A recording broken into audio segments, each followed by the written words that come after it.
Morning everybody.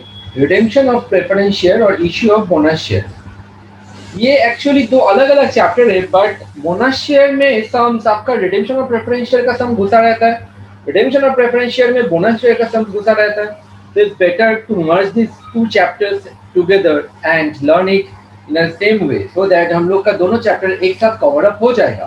क्योंकि starting में redemption of preference share हम लोग स्टार्ट करेंगे, जैसे एडवांस लेवल सम आएगा आप देखोगे रिडेम्पशन ऑफ प्रेफरेंस शेयर का सम के अंदर में इश्यू ऑफ बोनस शेयर के बारे में भी दिया हुआ रहेगा। तो लेट अस स्टार्ट। आज हम लोग का ये फर्स्ट क्लास है इसका।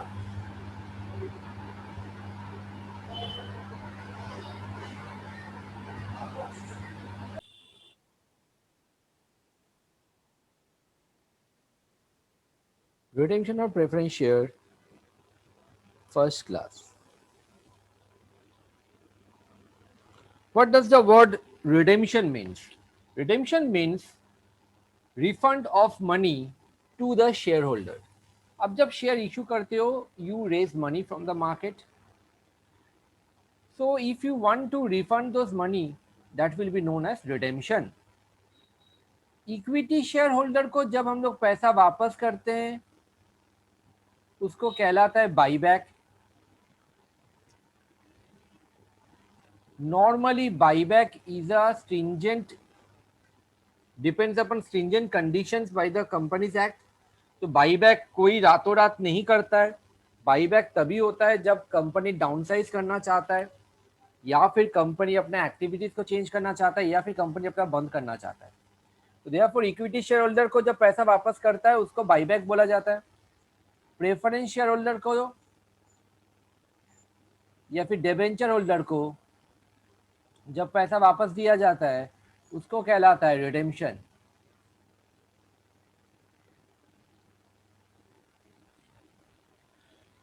तो हम लोग आज वही चीज सीखेंगे कि प्रेफरेंस शेयर होल्डर को जब पैसा वापस दिया जाएगा तब हम लोग को क्या क्या एक्टिविटीज, क्या क्या पॉइंट्स को याद रखना है। अब जैसे कि सोचो, प्रेफरेंस शेयर होल्डर को जब पैसा वापस करोगे, whenever you will be refunding money to the preference shareholder, we need funds, right? हम लोग के पास पैसा रहना चाहिए जिस पैसा को हम लोग को वापस करना है। तो ये फंड्स हम लोग कहां से मैनेज करेगा? Cause redemption means outflow of money.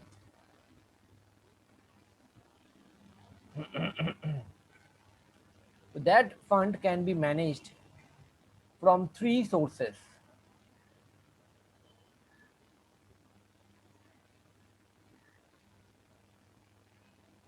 एक होता है ओन फंड्स, एक होता है fresh issue of equity shares, और लास्ट आता है बोथ। सर इसका मतलब क्या है? सर इसका मतलब समझो बात को, आप प्रेफरेंशियल को पैसा दे रहे हो, उसके लिए आपके पास जो अवेलेबल फंड है उसी का पैसा को आप वापस कर रहे हो। आपका पीएल अकाउंट बोलो, बैंक बैलेंस बोलो, वहां से पैसा उठा के आप वापस कर रहे हो, ठीक है। सेकंड वाला बता रहा है fresh issue of equity share, मतलब आप इक्विटी शेयर को फ्रेशली इशू कर रहे हो मार्केट में, उससे वहां से पैसा उठा के प्रेफरेंस शेयर होल्डर को पैसा दे रहे हो। सर मतलब शेयर होल्डर फंड में कोई चेंज नहीं आ रहा है? नो, शेयर होल्डर फंड में कोई चेंज नहीं आ रहा है। प्रेफरेंस शेयर घट के इक्विटी शेयर बढ़ जा रहा है, ओके। और लास्ट में आता है बोथ, मतलब कॉम्बिनेशन ऑफ कुछ पैसा हम अपना फंड से दिया और कुछ पैसा हमने इक्विटी शेयर इशू करके दिया। So these are the various sources of funds that we might use for redemption. Next में जाता है हम लोग, नोट में लिख ले,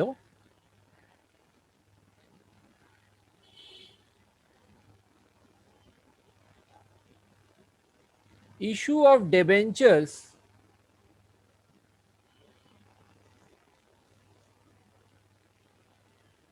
ऐसे लिखो, just wait.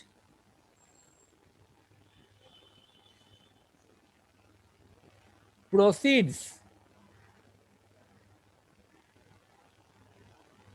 From issue of debentures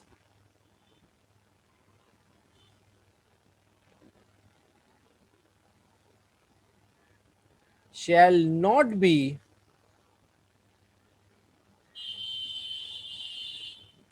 utilized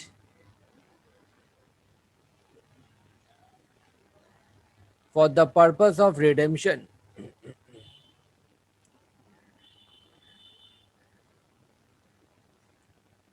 redemption of what? Preference share. ये पूरा चैप्टर ही प्रेफरेंस शेयर के बारे में बता रहा है। मतलब प्रेफरेंस शेयर होल्डर को आप पैसा वापस करोगे, you can not raise the money by issuing debenture. Sir क्यों सर? अब एक बात समझो, प्रेफरेंस शेयर कैपिटल को आप घटा रहे हो, उसके बदले में आप डिबेंचर्स को बढ़ा दोगे। डिबेंचर्स तो मेरा लोन हो जाता है, लायबिलिटी हो जाता है। How can you do this thing, right? Capital को घटा के लायबिलिटी को बढ़ाना is not allowed by companies act. You can issue, try to understand, आप इशू ऑफ डिबेंचर्स कर ही सकते हो। आप बहुत दिन पहले से परमिशन लेके रखे थे, आपने सोचे थे कि हमको डिबेंचर इशू करना है, मार्केट में बहुत जन है जो आपका डिबेंचर खरीदना चाहता है, सब कुछ बात फाइनल हो गया था, लेकिन कोई पर्पस के लिए आप इशू ऑफ डिबेंचर्स नहीं कर पाया। In the mean time preferential redemption का टाइम आ जाता है, तो अब रिडेम्पशन कर दिया। रिडेम्पशन का करने का टाइम पे आपने इशू ऑफ डिबेंचर्स भी किया, लेकिन वो फंड, इसीलिए मैंने बोला प्रोसीड्स, वो पैसा आप को बैंक में रखना है। You can not pay the money to the preference share holder. उतने का बैलेंस आपका बैंक अकाउंट में रहना चाहिए। That is the concept over here. You can issue debentures but you can not utilise the money for the purpose of redemption. Okay, next.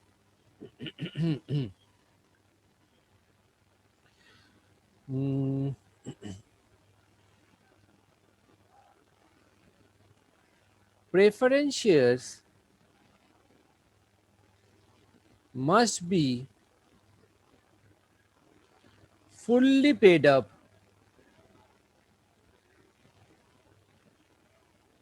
for the purpose of redemption.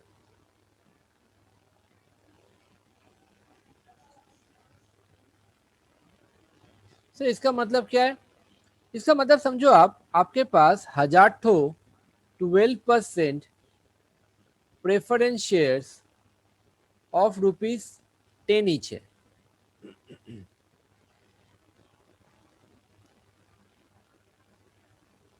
10,000 और 2000 14% preference shares of ₹10 each,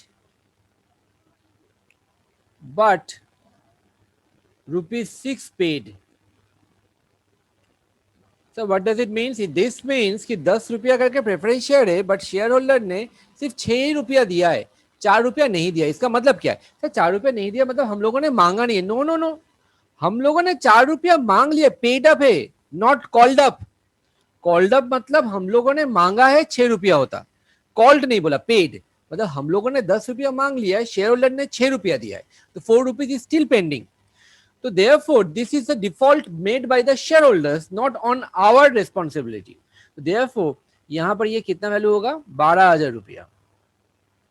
अब जब redemption होगा, redemption अगर आपको करना है, you can redeem only this one, you can not redeem this one. Why sir? Because ये लोग 4 रुपया नहीं दिया हुआ है।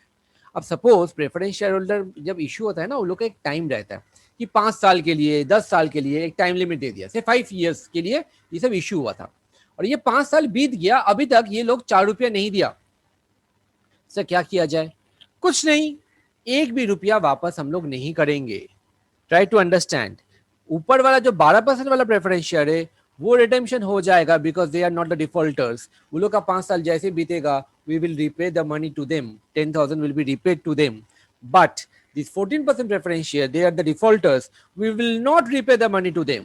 If they ask for money कि सर टाइम हो गया, हम लोग का पैसा वापस कीजिए, हम लोग बोलेंगे sorry we can not pay as per the companies act, since you have defaulted ₹4 per share. तो उपाय क्या है sir? We need money sir. Do one thing, आप पहले अपना 4 रुपया का डिफॉल्ट को क्लियर करो।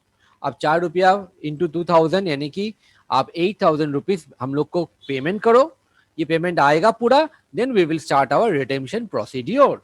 तो देयरफॉर अगर क्वेश्चन में कुछ बोला नहीं है, आपको यहाँ पर सिंपली बोला है रिडीम द प्रेफरेंस शेयर्स, आपके पास दो ऑप्शन है, आइदर आप सिर्फ पहले वाले को रिडीम करोगे, दूसरे वाले को कुछ करना ही नहीं छोड़ दो, या फिर पहले वाले को रिडीम करने के बाद इसका बैंक अकाउंट डेबिट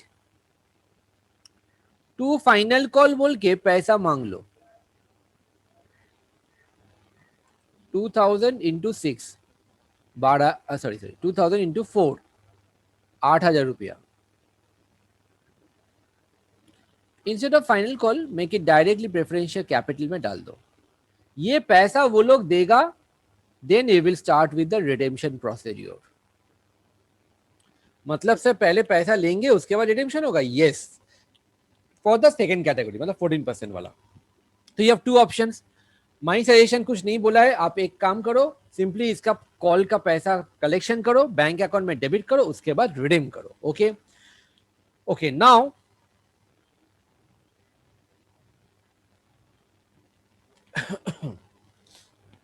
यहां पर हेडिंग दो capital redemption reserve,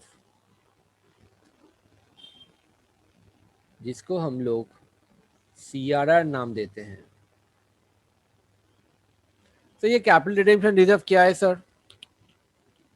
capital redemption reserve का मतलब होता है जब आप when shares are redeemed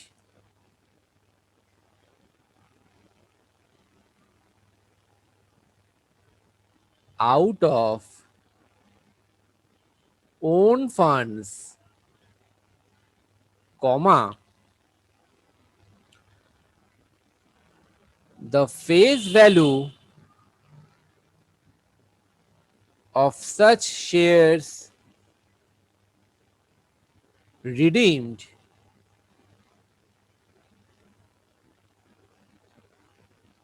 will be transferred to a separate reserve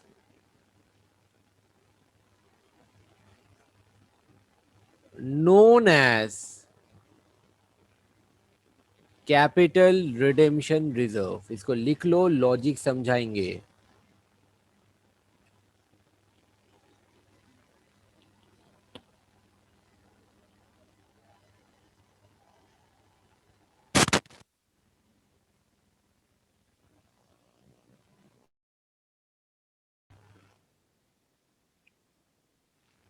own fund से जब रिडेम्पशन होगा, अभी थोड़ी देर पहले हम आपको बोला था कि रिडेम्पशन का फंड्स जो होता है उसका तीन सोर्स होता है, एक ओन फंड, एक fresh issue of equity share और एक बोथ होता है। तो अगर आप ओन फंड से इशू करते हो या रिडेम्पशन करते हो तो बोला है जितना का face value of shares redeem करोगे उतने का आपको एक रिजर्व बनाना पड़ेगा जिसका नाम है कैपिटल रिडेम्पशन रिजर्व। एक छोटा सा एग्जांपल देते हैं हम लोग, से 1000 10% preference share capital of ₹100 each is equal to 1 lakh रुपया।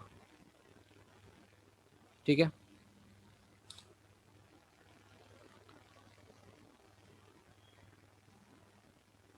the above shares are redeemed by issue of 100 equity share of ₹100 each and balance from own funds. Calculate CRR to be created.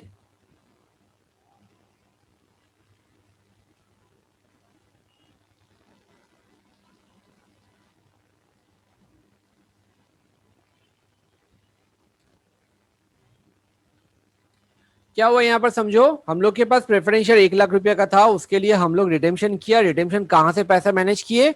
Equity share से भी पैसा manage किए और own fund से भी manage किए, मतलब बोथ वाला कंडीशन हो गया। ओके, हम लोग का चाहिए ओन फंड से कितना रिडेम्पशन हुआ वो अमाउंट। तो फॉर दैट आप वर्किंग नोट बनाओगे, ऐसे लिखोगे, face value of preference share capital redeemed, mind it, आपको फेस वैल्यू लिखना चाहिए 1 लाख रुपया। प्रीमियम होगा तो मत लेना। Less proceeds from fresh issue of equity shares.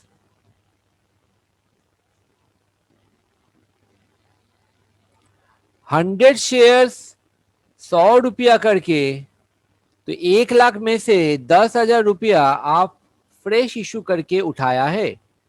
Shortage होता है 90,000। ये कहां से आया? ये आया हम लोग का ओन फंड से, out of own funds. Therefore इतने का ही मेरे को सीआरआर बनाना पड़ेगा, 90,000 रुपीज। सीआरआर बनता है पीएल अकाउंट से, जनरल रिजर्व से पैसा उठा के सीआरआर में डालना, मतलब एक फंड से पैसा उठा के दूसरा फंड में डालना। ये हो गया आपका कॉन्सेप्ट, मतलब ये हो गया आपका अकाउंटिंग सेंस, मतलब अकाउंट्स में आपको इसका कैसा करना है। लेकिन इसका कॉन्सेप्ट क्या है, क्यों करते हैं हम लोग, उसके पीछे एक लॉजिक है। Try to understand everybody. आपको पता है कि एक कंपनी में सिर्फ प्रेफरेंशियल इक्विटी शेयर नहीं रहता है, उसके साथ उसका बहुत सारा लोन्स रहता है, डिबेंचर्स रहता है, क्रेडिटर्स रहता है। तो क्या होता है ना, जैसे आप ओन फंड से रिडेम्पशन करोगे, आपका जो स्टेक होल्डर्स है, दूसरा स्टेक होल्डर्स, बाकी सब stake holders like creditors and all, वो लोग को गुस्सा आ जाता है। वो लोग बोलता है, आप प्रेफरेंस शेयर होल्डर जो कि ना कंपनी का शेयर होल्डर है, जो कभी आपके पास पैसा मांगता नहीं है उतना, जिसका उतना रिस्क नहीं है आपके साथ, आप उसका पैसा वापस कर रहे हो, करो, कोई प्रॉब्लम नहीं है। लेकिन आप कंपनी का पैसा से पैसा वापस कर रहे हो, ओन फंड से। आपके पास पैसा है तो आप लोग मेरे को पैसा क्यों नहीं देते हो, क्रेडिटर्स को क्यों नहीं पे ऑफ करते हो? क्रेडिटर्स और debentures ask money from the company, और ये बोलता है कि how dare you to pay off the preference share holders without paying us. तो इस सिचुएशन को अवॉइड करने के लिए कंपनी क्या करता है? कंपनी बोलता है, डोंट वरी, मैंने 90,000 रुपया out of own funds transfer किया था ना, आपको इसको लेके प्रॉब्लम है। हम एक काम करते हैं, हम पीएल अकाउंट या जनरल रिजर्व में जो भी मेरा बैलेंस है, ये तो फ्री रिजर्व है, इसका कोई पर्टिकुलर यूज नहीं है, कोई भी काम में हम इसको यूज कर सकते हैं। हम यहां से 90,000 रुपीज ट्रांसफर कर दे रहा है एक सेपरेट फंड, एक सेपरेट अकाउंट, जिसका नाम है कैपिटल रिडेम्पशन रिजर्व। इससे क्या होता है, ये मेरा बैलेंस शीट में रहेगा तो सबको पता चलेगा कि हम लोगों ने प्रेफरेंस शेयर को रिडीम किया। फर्स्ट एक ऑब्जेक्टिव हो गया, फर्स्ट वाला। सेकंड क्या होता है पता है, अगर आपको लगता है कि हम लोगों ने प्रेफरेंस शेयरों को पैसा वापस करके बहुत बड़ा गलती कर दी है, यू डोंट वरी, आपके लिए भी ये पैसा मैंने सीआरआर में डाल के रखा हुआ है 90,000, सो दैट जब हम लोग आपको पैसा वापस करेंगे, हम लोग के पास फंड में पैसा रहेगा। ये सीआरआर से I can easily repay you all. तो ये सीआरआर में अलग से पैसा ट्रांसफर करने का मतलब है कि ये पैसा आप लोगों के लिए मैंने ट्रांसफर करके रखा हुआ है। फंड को लेके कोई टेंशन का बात नहीं है, हम लोग के पास काफी सारा फंड है, जब टाइम आएगा हम लोग आपको पेमेंट कर देंगे। क्योंकि क्रेडिटर्स डिबेंचर होल्डर को ना उतना वो लोग को प्रॉब्लम नहीं होता है कि पेमेंट करने का, वो लोग को इंटरेस्ट अगर मिल जाता है, डिबेंचर होल्डर को स्पेशली वो लोग को इंटरेस्ट मिल जाता है, तो they don't have any problem कि आप उसका पैसा कब वापस करोगे। नॉर्मली वो लोग का एक टाइम लिमिट रहता है, डिबेंचर कभी 5 साल 6 साल 7 साल, they don't worry about that. तो if they get the interest they will be happy. Even creditors का भी एक शॉर्ट टर्म टाइम लिमिट रहता है, 8 महीना 10 महीना जो भी हो, तो वो टाइम के अंदर पेमेंट हो जाएगा। तो उसके लिए क्रेडिटर्स लोग टेंशन में आ जाता है कि हाउ विल यू पे। अभी तो आपने प्रेफरेंस शेयरों को पैसा वापस किया, इतना पैसा है आपके पास? बोला हाँ देखिए पैसा है, इसीलिए हमने सीआरआर में आपके लिए पैसा ट्रांसफर करके रखा हुआ है। If we can not pay you, we will utilize take out the money from the CRR. तो this is the concept of creating CRR एक तो बैलेंस शीट में रहेगा ये रिजर्व एंड सरप्लस के अंदर में, तो ऑल माय शेयर होल्डर्स और all my stake holders balance sheet को जैसे ही स्टडी करेगा इसको पता चलेगा कि अरे ये कंपनी तो कुछ दिन पहले प्रेफरेंस शेयर होल्डर को रिडीम किया था, पैसा वापस किया था।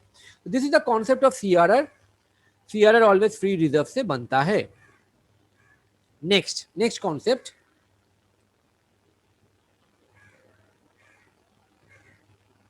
Treatment of premium on redemption of preference shares। Preference share holder को पैसा वापस करना है हम लोगों को, वो हम लोग कैसे करेगा? एक सेकेंड,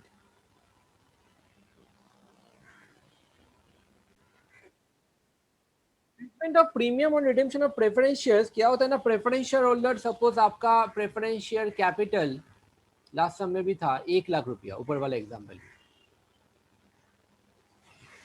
तो प्रीमियम, हम प्रीमियम और रिडेम्पशन को ना एक शॉर्ट फॉर्म में डालते हैं, POROPS, पॉडोप्स, premium on redemption of preference shares. तो पॉडोप्स अगर से 10% करके है, मतलब प्रेफरेंस शेयर कैपिटल 1 लाख, उसका 10% 10,000 रुपया, what is the total amount that you will repay them? 1,10,000 आपको वापस करना है, right? Always remember premium on redemption is a kind of loss for the company. आपने 1 लाख उठाया था शेयर होल्डर से, आप वापस कर रहे हो 1,10,000। द गुड थिंग और bad thing? Obviously bad thing, because you are repaying them 10,000 rupees extra. This 10,000 जो एक्स्ट्रा आपने रिपे किया है, ये लॉस है हम लोग का। ये लॉस को हम लोग को राइट ऑफ करना है। बैलेंस शीट में आजकल हम लोग इसको रखते नहीं है, पहले ये फिक्टिशियस एसेट की तरह एसेट साइड में आ जाता था। आज का जमाने में बैलेंस शीट में रिजर्व एंड सरप्लस से इसको एडजस्ट करना पड़ता है। तो how to adjust this premium on redemption of preference share? There is a rule. Always adjust PODOPS first from available security premium balance।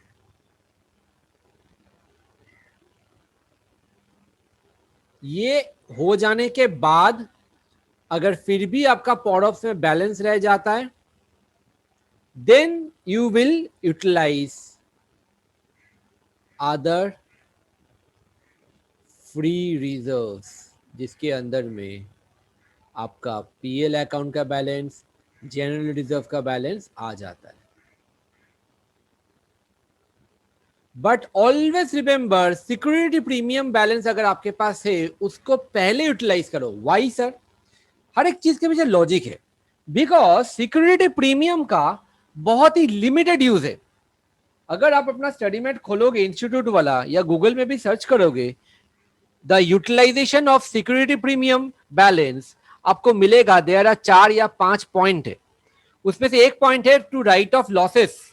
वो लॉस कौन सा लॉस हुआ? यहां पर पॉडऑप्स वाला लॉस हो गया, क्योंकि सिंस सिक्योरिटी प्रीमियम का यूज बहुत ही लिमिटेड है, you can not utilise the money by whatever means you want. Therefore इसका जो मोस्ट इंपॉर्टेंट यूज है राइटिंग ऑफ लॉस, उसको पहले यूटिलाइज कर लो, बिकॉज सिक्योरिटी प्रीमियम को बैलेंस को खत्म करना है। बेकार में पीएल जनरल रिजर्व में हम लोग टच क्यों करेगा? सिक्योरिटी प्रीमियम अगर इनसफिशियंट होता है, से सिक्योरिटी प्रीमियम में बैलेंस है मेरा 7,000 रुपया, तो बाकी का 3,000 आप कोई भी पीएल या जनरल रिजर्व से ले लेना। बहुत जन बोलता है सर पीएल पहले ले या जनरल रिजर्व पहले ले। हम आपको बता रहे हैं यहां पर कोई ऐसा रूल नहीं है कि किसको आपको पहले लेना है। हाँ, कुछ कुछ समय बोल देता है कि जनरल रिजर्व को मत लीजिएगा तो मत लेना, पीएल अकाउंट को मत लीजिएगा तो मत लेना। Otherwise there are no such restrictions. Okay, तो देयरफॉर यहां पर हम लोग का ये एंट्रीज हो जाता है, जिसका जनरल एंट्री हम आपको दिखा रहा है। सिक्योरिटी प्रीमियम अकाउंट डेबिट हो जाएगा 7,000 से, पीएल अकाउंट से ले लिया 3,000 टू पॉडऑप्स। पॉडऑप्स लॉस था, डेबिट हुआ था, तो अभी क्रेडिट हो जाएगा 10,000। So I hope all this things are clear everybody. एक बार जल्दी से गो थ्रू करो, कोई डाउट है तो पूछो. We will start with basic journals. Journal entry करके सम स्टार्ट करेगा.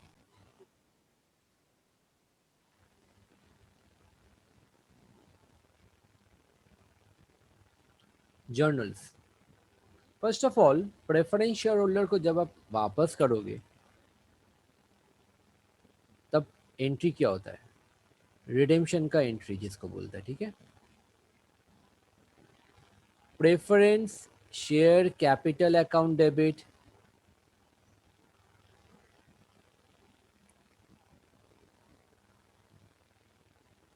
Premium on redemption of preference shares account debit. Loss है मेरा तो डेबिट हो रहा है, एक्सपेंसेस डेबिट होता है. अच्छा, ये कोई हार्ड एंड फास्ट रूल नहीं है कि आपको प्रीमियम में रिडेम्पशन करना है. ये क्वेश्चन के ऊपर डिपेंड करेगा whether there is a premium और नॉट, और प्रीमियम का परसेंटेज क्या होगा that will also be mention in the question. तो preference share capital account debit, क्योंकि रिडेम्पशन हो रहा है तो कैपिटल राइट ऑफ हो जाएगा तो डेबिट होगा. Products account debit.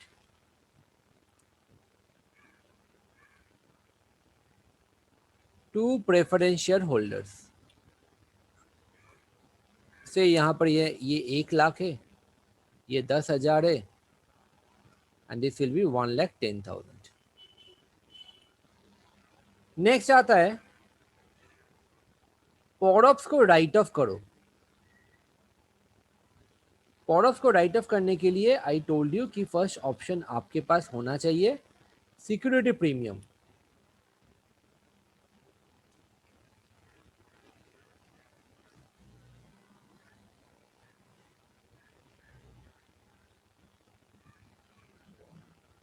So security premium account debit,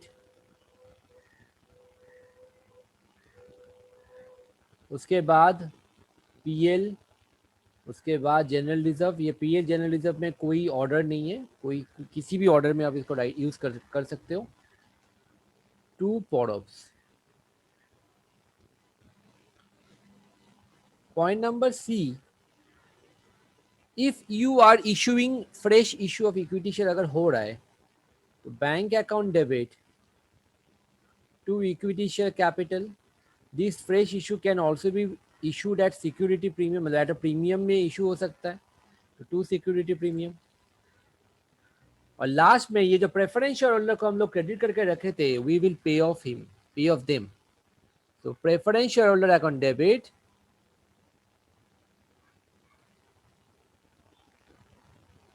to bank. Okay, so these are the main 4 entries that will be utilized. अच्छा, एक और चीज था CRR बनाने का. अगर मेरा redemption out of own funds कुछ भी होता है तो फिर आपको CRR बनाना पड़ेगा. PL अकाउंट, general reserve account debit to capital redemption reserve. So these are the 4 or 5 main entries that are required while passing or while solving this kind of sums. अलग से कुछ और एंट्रीज भी रह सकता है, that depends upon case to case. जल्दी से इसको लिख लो so that we can start with our sum. Page 33 question number 1. Page number might very but chapter का पहला क्वेश्चन जो है रिडेम्पशन ऑफ प्रेफरेंशियल, वो वाला क्वेश्चन में आ जाओ. यहाँ पर बोला है Motichoor limited had 10,000 10% preferential of 100 each fully paid up. Okay, ये बहुत इंपॉर्टेंट है, फुल्ली पेड अप है कि नहीं, क्योंकि फुल्ली पेड अप नहीं होगा तो you can not redeem. The company decided to redeem this preference shares at par by issue of sufficient number of equity share. अच्छा, पूरा ही प्रेफरेंस शेयर रिडीम हो रहा है पार में, पार मतलब फेस वैल्यू में, नो पॉडअप्स. कैसे रिडेम्पशन हो रहा है? 3 मेथड बोला था, ओन फंड, फ्रेश इश्यू और both. Issue of sufficient number of equity share, मतलब सिर्फ इक्विटी शेयर के बारे में बोला है, तो method 2 fresh issue. Equity share का वैल्यू क्या है? 10 each at a premium of 2 per share as fully paid up. Always remember, whenever you are issuing equity shares, premium का जो पैसा आपका आ रहा है ना, you cannot utilize that premium for the purpose of redemption. You can issue the shares at premium, premium में वो पैसा रह जाएगा, लेकिन आप उसको यूटिलाइज नहीं कर पाओगे प्रेफरेंस शेयर होल्डर को वापस करने के लिए. वो पैसा आपको प्रीमियम अकाउंट में रखना पड़ेगा. तो before solving this kind of sum आपको एक छोटा सा वर्किंग नोट कर लेना बहुत ही जरूरी है कि number of equity share to be issued, working note, number of equity shares to be issued is equal to preference share holder को कितना वापस करना है 10,000 इंटू 100 डिवाइडेड बाई एक एक इक्विटी शेयर का वैल्यू कितना है ₹10, प्रीमियम नहीं लेना है, ठीक है। तो ये हो जाता है मेरा 10 लाख बाई 10, तो 1 लाख इक्विटी शेयर्स।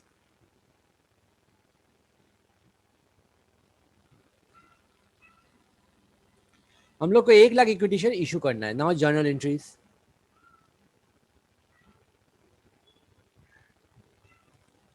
सबसे पहले प्रेफरेंस शेयर होल्डर को राइट ऑफ, अच्छा इक्विटी शेयर इशू करना है हमको, कितना मिल गया ना, तो पहले इशू कर लो। Bank account debit to equity share capital to security premium से, अभी तो आपने बोला सिक्योरिटी प्रीमियम का पैसा यूटिलाइज नहीं कर पाएंगे, यूटिलाइज नहीं कर पाएंगे बट इशू तो कर सकते हैं, पैसा को तो हम लोग को पास रख तो सकते हैं। तो बैंक में आएगा 1 lakh equity shares, 10 + 2 12, equity share capital में 1 लाख इंटू 10, प्रीमियम में 1 लाख इंटू 2 12 लाख,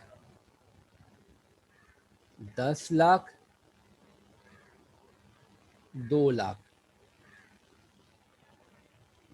अब प्रेफरेंस शेयर होल्डर को write of 10% preference share capital account debit. कोई पॉडअप्स है क्या? नो सर, पार में रिडेम्पशन हो रहा है।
ऊपर में जैसा लिखता है in the books of and all, वो सब लिख लेना, कंपनी का नाम. If you want to give date column you can give date, उसमें आप क्वेश्चन मार्क दे देना. तो सबसे पहले we are issuing debentures, sorry equity shares, bank account debit to equity share capital 25,000 into 10, 2,50,000. Debentures भी इशू हुआ है, उसका भी एंट्री करना है. You can not utilise the money, but जो इवेंट हुआ, जो ट्रांजैक्शन हुआ, उसको तो आपको करना है. Bank account debit to 14% debentures,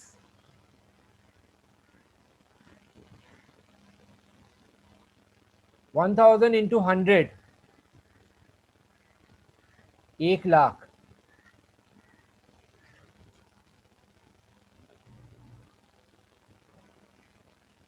preference share को राइट ऑफ करो. 12% redeemable preference share capital account,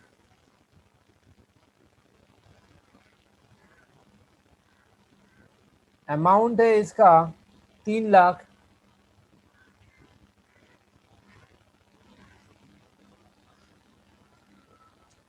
पॉडॉप्स भी है 10%, 30,000.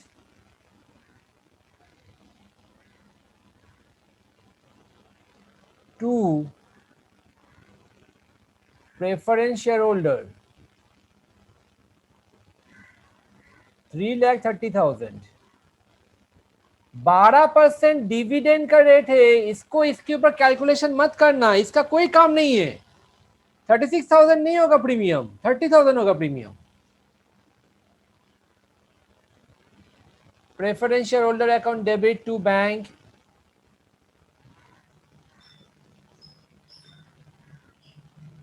3,30,000.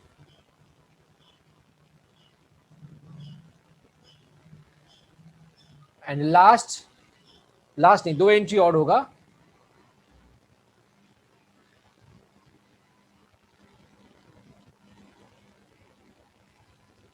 पॉडॉप्स को एडजस्ट करोगे.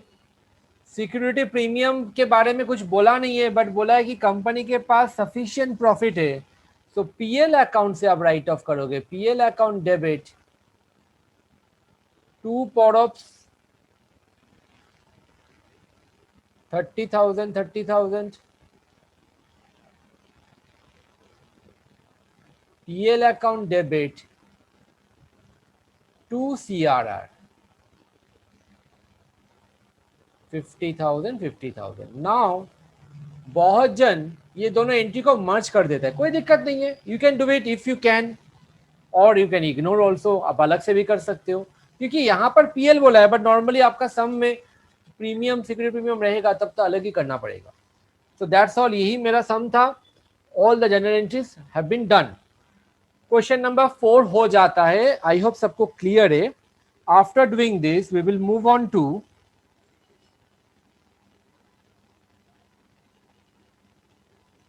let me check, just wait.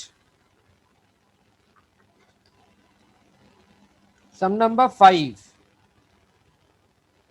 Okay everyone, please come to question number 5. This is the full fledged sum.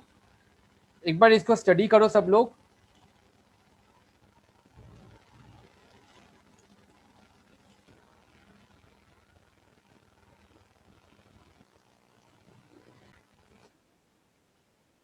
The financial position of P Limited, sum number 5, as at 31st December 2011 was given.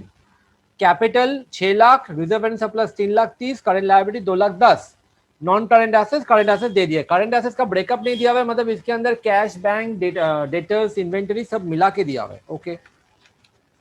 Capital में redeemable preference share 4 lakh का है और equity share 2 lakh का है.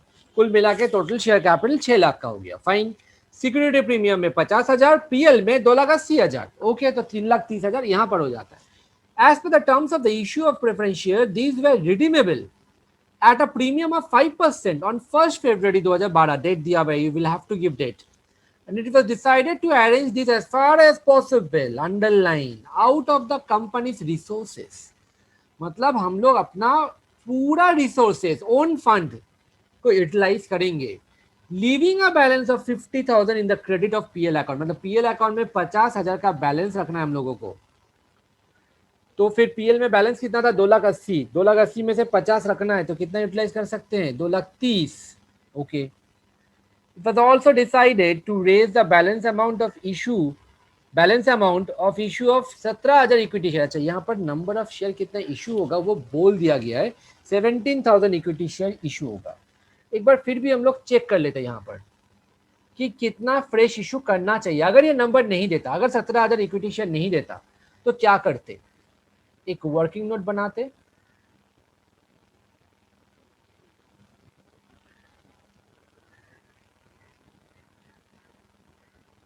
Fresh issue of equity shares का आपको यहां लिखना पड़ता face value of preference share capital, कितना रिडीम हो रहा है, 4 lakh, less available free reserves, PL में 2,80,000 था, 50,000 रखने बोला है, 2,30,000। साइड में पॉडऑप्स कितना आ रहा है देख लो, premium on redemption of preference share 4 lakh का 5%, 20,000, और सिक्योरिटी प्रीमियम में बैलेंस कितना है, 50,000। तो आराम से सिक्योरिटी प्रीमियम पॉडऑप्स को एडजस्ट कर लेगा। तो ये क्यों किए, क्योंकि अगर सिक्योरिटी प्रीमियम यहाँ पर 15,000 होता तो 5,000 हमको पीएल से लेना पड़ता, -5,000 करना पड़ता। Security premium is more than sufficient in order to meet पॉडऑप्स, तो पीएल से पॉडऑप्स एडजस्ट नहीं करना है। पीएल का पूरा balance, available balance will be utilised for redemption. तो 4 लाख माइनस 2,30,000, 1,70,000 ये शॉर्टेज आ रहा है, ये पैसा हमको फ्रेश इशू करके निकालना है। प्रोसीड्स फ्रॉम फ्रेश इशू, ठीक है, 1,70,000 रुपया का आपको ये पैसा उठाना है मार्केट से। अब एक एक शेयर का वैल्यू कितना है, therefore number of equity shares to be issued, 1,70,000 हमको उठाना है, और एक एक शेयर का फेस वैल्यू, प्रीमियम नहीं लेना है, मोतीचूर वाला सम में किए थे हम लोग, 10 प्लस 2.5 रुपया प्रीमियम है तो आपको 10 रुपया लेना है। Last line of the sum में देखो, we will have to issue 17,000 equity shares. देखो क्वेश्चन में बोल दिया है 17,000 इक्विटी शेयर ही इशू हो रहा है। ये अगर नहीं भी बोलता तो हम लोग इसको कैलकुलेट कर लेते। 10 ऑल हैव बीन डन।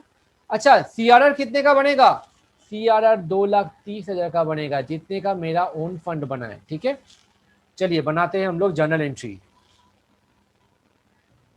पहले तो फ्रेश इशू करोगे, पैसा आएगा, उसके बाद तो इसका डेट नहीं दिया हुआ है तो हम लोग डालेंगे bank account debit to equity share capital to security premium 17,000 into 10,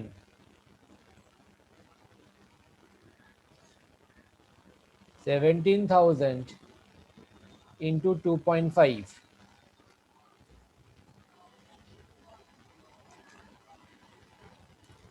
17,000 into 2.5, 42,500,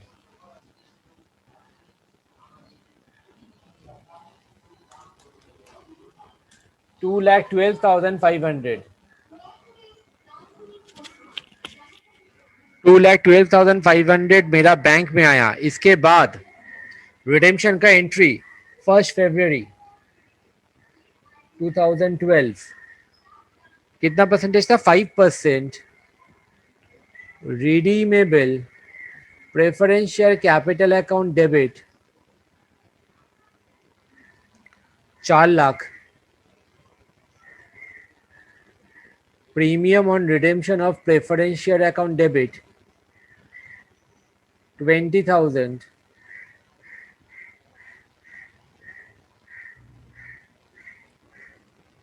to preference shareholder 4,20,000। Preference share holder में डालने के बाद इसको पे ऑफ कर दो।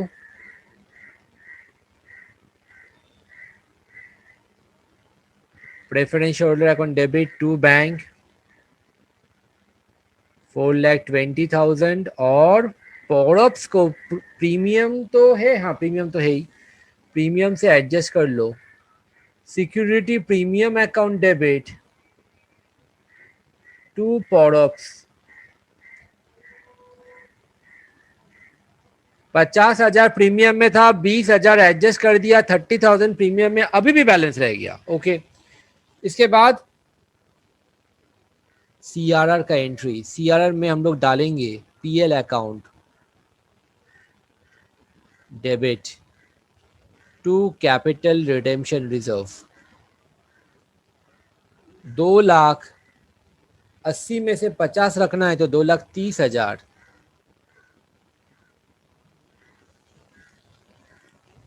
2,30,000 का सीआरआर था, 2,30,000 हो गया। ये सम भी मेरा खत्म हो जाता है। अच्छा, यहां पर लेजर अकाउंट बनाने बोला है।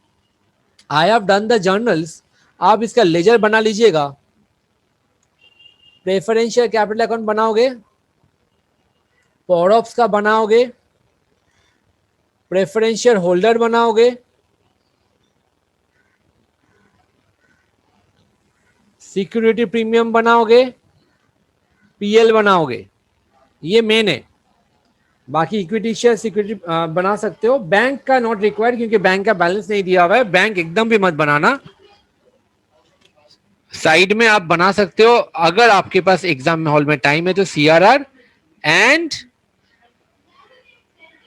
इक्विटी शेयर कैपिटल, बस सब दो दो लाइन का एंट्री होगा। ठीक है, इसको बना के if you want you can send the solution, I can check. Moving on,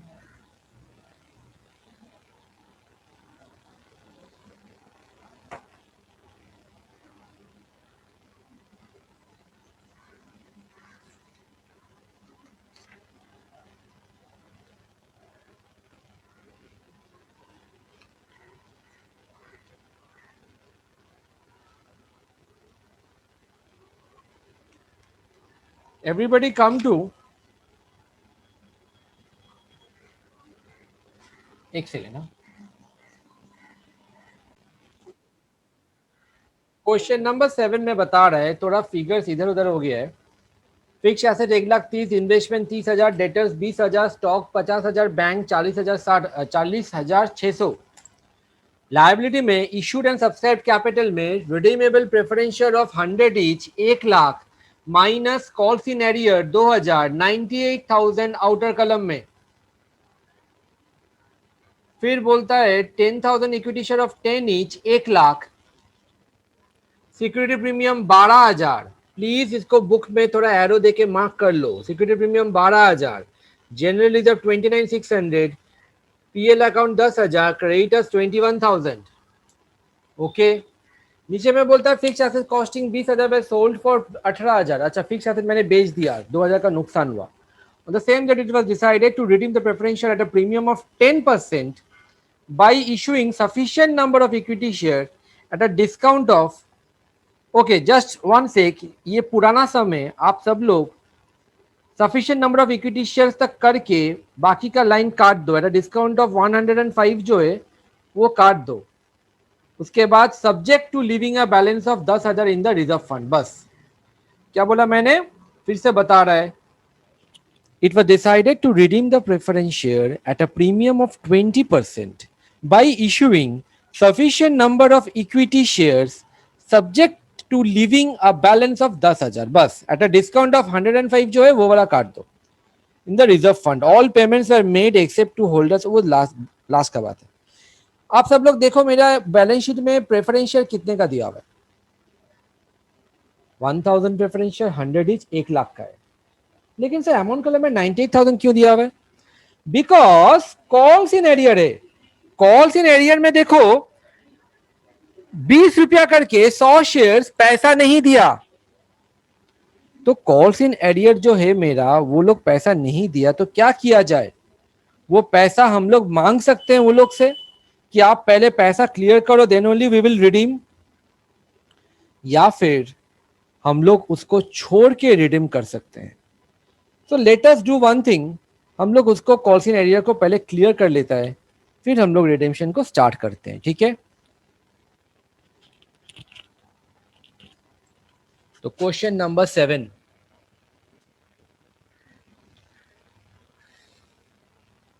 अच्छा पहले वर्किंग नोट बना लेते हैं एक बार,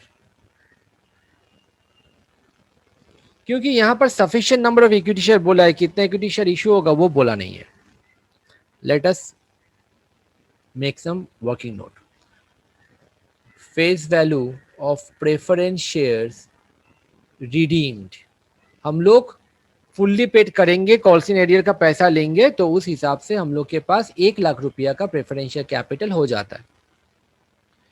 ओके, उसके बाद premium, premium on redemption of preference shares 20%, तो 20,000।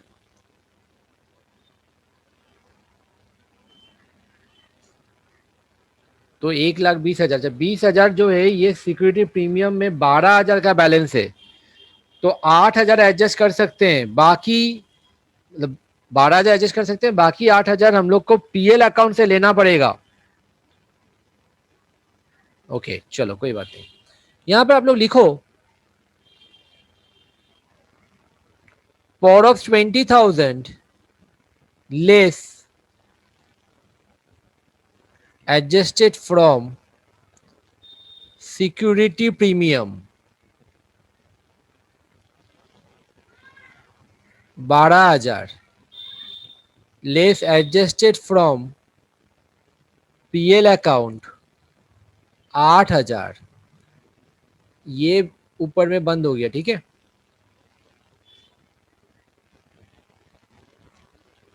तो हम लोग का पावर ऑफ एडजस्ट करने का तरीका क्या हुआ? प्रीमियम से जाएगा, पीएल अकाउंट से जाएगा।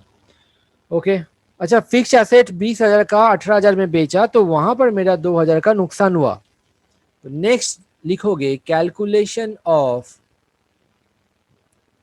अवेलेबल फ्री रिजर्व्स,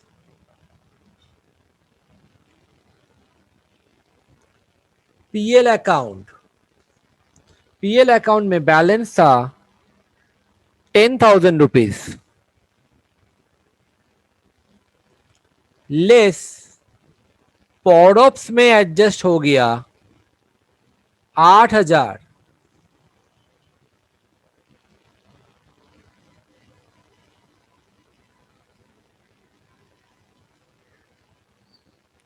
और फिक्स एसेट मैंने 20,000 का 18,000 में बेचा, less loss on sale of fix asset,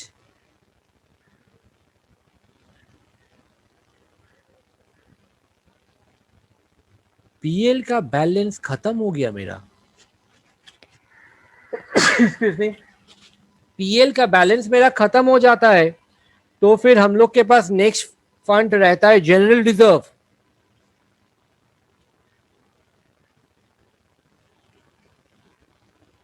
general reserve में 29,600,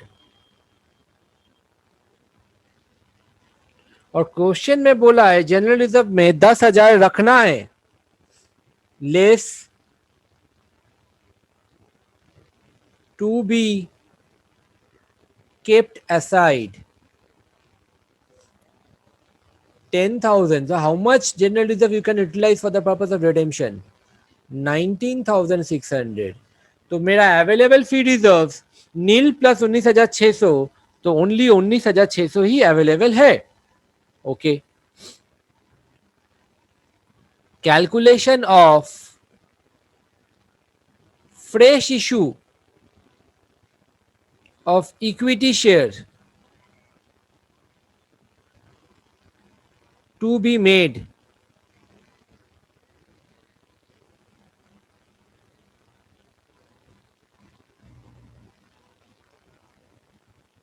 face value of preference share capital 1 lakh, less available general reserve balance 19,600,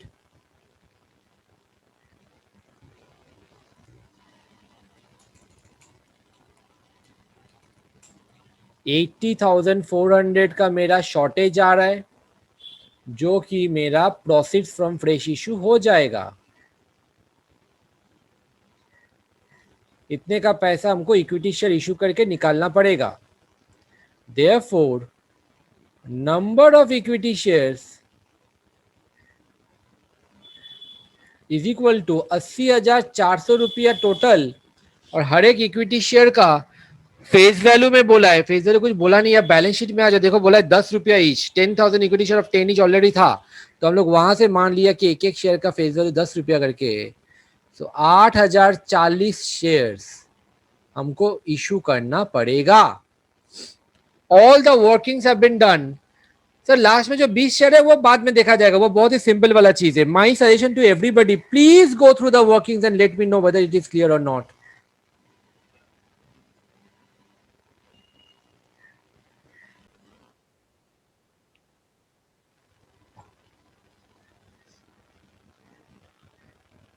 In the books of ABC Limited,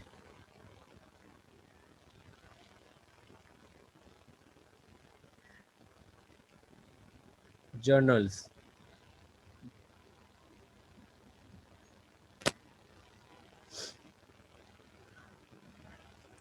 bank account debit, 2 calls in arrear, assuming we have received the money from the defaulters, or you can assume कि they have not paid and you can redeem 98,000 का preference share. मतलब 100 share पैसा नहीं दिया, 1000 share था, तो आप 900 share का रिडेम्पशन कर सकते हो, बट इट्स बेटर आप इसको पैसा मांग के फिर वो रिडीम कर दो। तो नाउ पूरा प्रेफरेंस शेयर फुल्ली पेड हो जाता है, 1000 शेयर फुल्ली पेड हो जाता है। अभी हम लोग एसेट को बेचेंगे 1198 को। एक काम करो, since it is the first date of the year, तो ये मेरा उसी तारीख में हो जाता है 1198। Bank account debit, PL account debit, 2 fix assets. Fix assets था 20,000 का, बैंक में आया 18,000, पीएल में आया 2,000,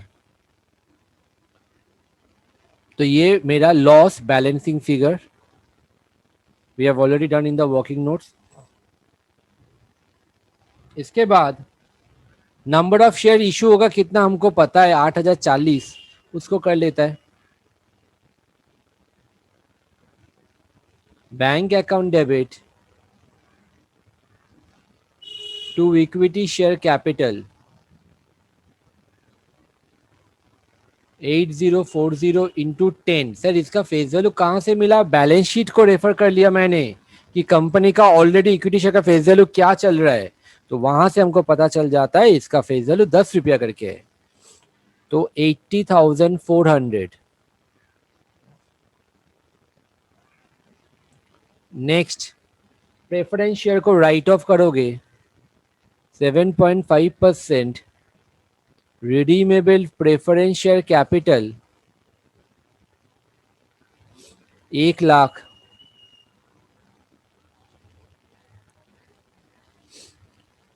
premium on redemption of preference shares 20% 20,000 to preference share holder 1,20,000। पॉडअप्स को राइट ऑफ एडजस्ट कर लीजिए POROFs will be adjusted first from security premium, but that is not sufficient. So security premium account debit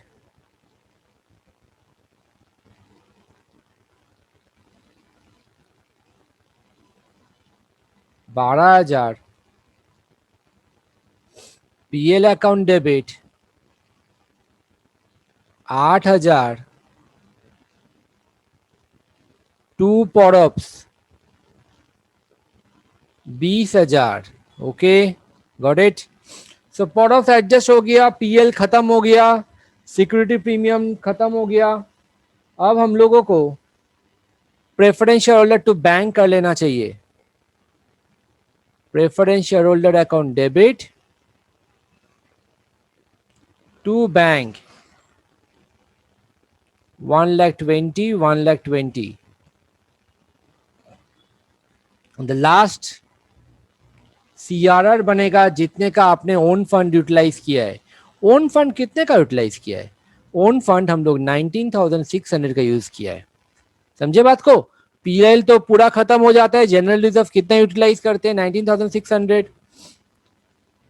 तो वही मेरा CRR बन जाएगा. तो एंट्री होगा general reserve account debit to capital redemption reserve 19,600, 19,600. After doing all this, oh oh oh oh my bad, my bad, एक चीज गलत हो गया. ये वाला एंट्री में यहां बोला था 50 शेयर को पे ऑफ नहीं कर पाए हम लोग. तो what we will do, 1,000 share के लिए 1,20,000 था. We can pay only 950 shares. तो 950 के लिए कितना होगा? 1,20,000 divided by 1,000 into 950, 1,14,000, 1,14,000 will be the amount.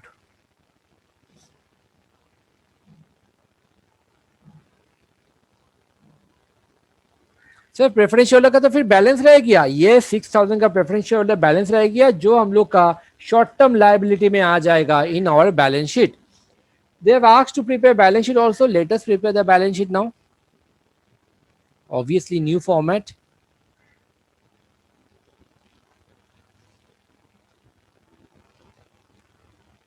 Equity and liabilities. Number 1, shareholders fund.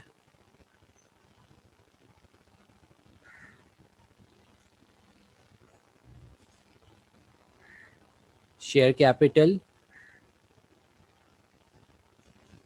Share capital में इक्विटी शेयर था मेरा 10,000, उसके साथ 8,000 40. सो फिर 18,040 equity shares of ₹10 each. You can write this thing in your note to accounts. Then यहां पर सिर्फ equity share capital bill के अमाउंट डाल देना, बट ये ब्रेकअप आपको दिखाना है नंबर ऑफ शेयर्स कितना है. तो this is coming to 1,80,400. After this security premium खत्म हो गया है. जनरल रिजर्व, अच्छा वो तो रिजर्व एंड सरप्लस में जाएगा. सर प्रेफरेंशियल वो तो राइट ऑफ हो गया. सो रिजर्व एंड सरप्लस, उसके अंदर में जनरल रिजर्व, जनरल रिजर्व का बैलेंस था हम लोगों का 29,600. वहां से 10,000 रखना है तो 10,000 रखे हैं हम लोग तो 10,000 आएगा. 19,600 तो CRR में चला गया. Do not forget to write CRR in the balance sheet, नहीं तो टैली नहीं होगा. So what about PL, that is also exhausted. तो इसके बाद नंबर 2, कोई डेबेंचर वगैरह नहीं है. करेंट लायबिलिटी में ट्रेड पेएबल्स, क्रेडिटर्स दिया हुआ है बट नया फॉर्मेट में इसको ट्रेड पेएबल बोला जाता है. Trade payables 21,000.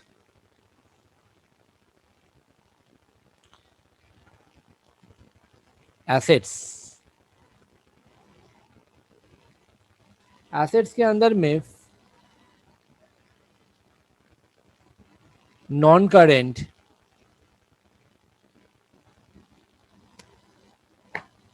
Fix assets 1,30,000.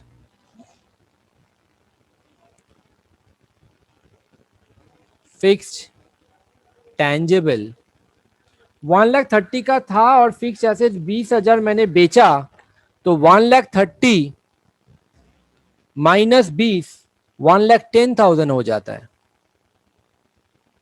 उसके बाद आता है मेरा नॉन करेंट के अंदर में ही मान लेते हैं ये इन्वेस्टमेंट है 30,000 रुपीज। उसके बाद नंबर 2 करेंट एसेट्स,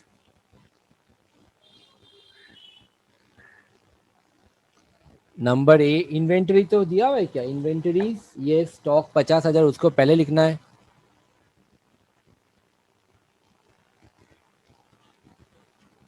$50,000।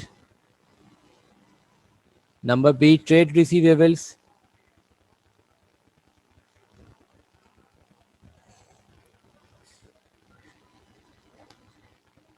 20,000। लास्ट एक चीज मिस हो गया, पता है कौन सा, कैश एंड कैश इक्विवेलेंट बता रहा है।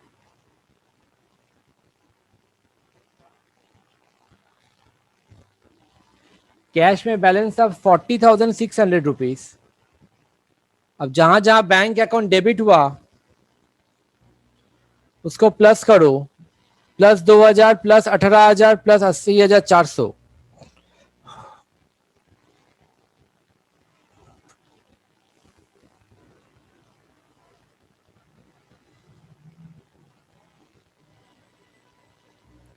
और बैंक 2Y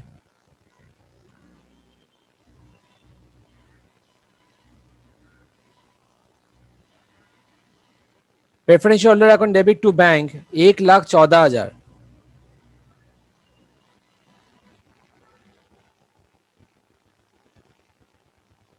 अगर बैंक कभी नेगेटिव हो जाता है तो मतलब समझ लेना वो मेरा बैंक ओवरड्राफ्ट हो जाएगा, it will come on the liability side. 40,600 plus 2,000 plus 18,000 plus 8,400 minus 1,14,000, 27,000 का बैलेंस आ रहा है। Please cross check everybody. और एक चीज मिस हो गया था, वो था प्रेफरेंस शेयर होल्डर जो मेरा अदर शॉर्ट टर्म लायबिलिटी में आना चाहिए। प्रेफरेंस शेयर होल्डर 6,000 रुपीज, जो 50 शेयर था ना।